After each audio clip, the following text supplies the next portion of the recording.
जय श्री राम फ्रेंड्स।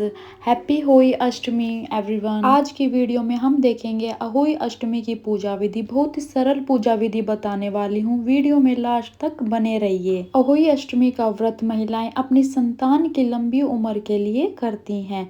सबसे पहले जिस जगह पर आप अहोई अष्टमी का पूजन करोगे उस जगह को साफ कर लीजिए। हम वहाँ पर एक चौकी लगाएंगे। जब आप अहोई अष्टमी की पूजा करें तो आपको पीलिया जरूर ओढ़ना है।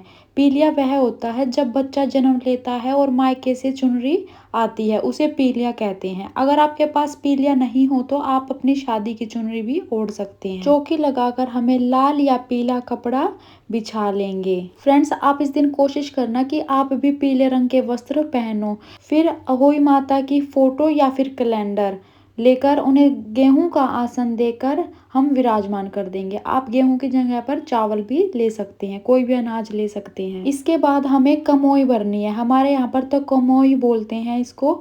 कमोई छोटी भी हो सकती है और बड़ी भी। इसमें शुद्ध जल डालकर इसको भर लेंगे। फिर हम कलश भरेंगे। कलश में हमें गेहूं डालने हैं। आप पीतल का, तांबे का या फिर मिट्टी का भी लोटा ले सकते हो। हमें एक कलश को तो जल से भरना होता है और एक कलश को गेहूं से भरना होता है। फिर हमें कुछ मीठा रखकर, मैंने पताशे रखे हैं। पताशे बहुत ही शुभ माने जाते हैं।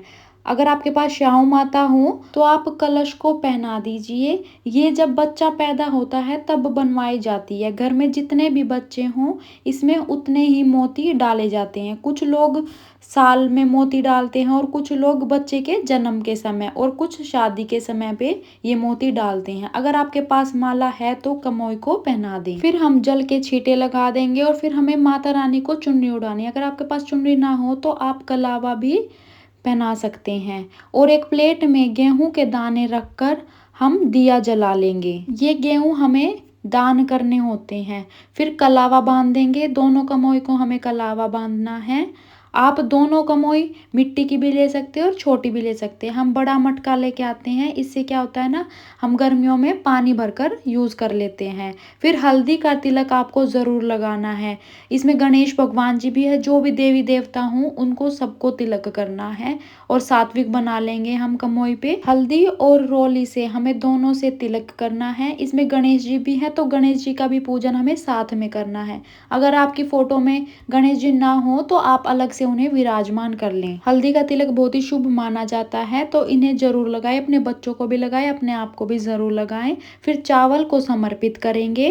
अगर आपके पास फूल हो तो आप फूल भी समर्पित कर दे। अगर नहीं हो तो कोई बात नहीं, बगैर फूल के भी पूजा हो जाएगी। फिर हम भोग समर्पित करेंगे। जो भी आपने पकवान बना रखे हो आप वो समर्पित कर दें।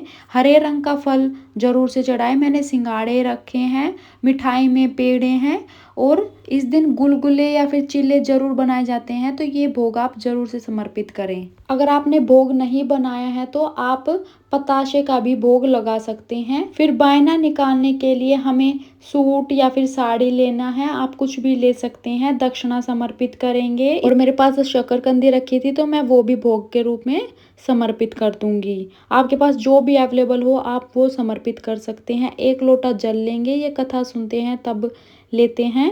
और हाथ में गेहूं या फिर चावल रखकर हमें कथा सुननी है। कहानी का वीडियो आपको मेरे चैनल पर मिल जाएगा, आप वहां से देख सकते हैं।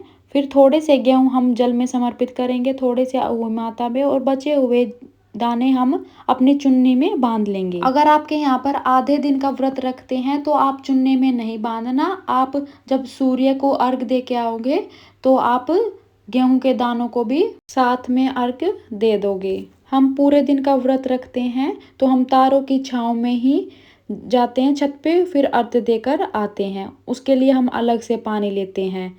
फिर आरती करेंगे। अगर आपके यहाँ पर दीपक नहीं जलाया जाता है तो आप ये पार्ट स्किप कर सकते हैं। हाथ जोड़कर हम अहोई माता से अपने बच्चों की लंबी उम्र की प्रार्थना कर लेंगे। पूजा में रही कमियों की क्षमा याचना करेंगे। अब हमें बायना मिनसना है। बायने में आप जो ये सूट साड़ी रखी है और जो भी भोग प्रसाद है ना, वो बायने के ऊपर रखकर हमें मिनसना है। पल्लू में आपको थोड़ा सा पानी लेकर उसको 2 बार फेरना है।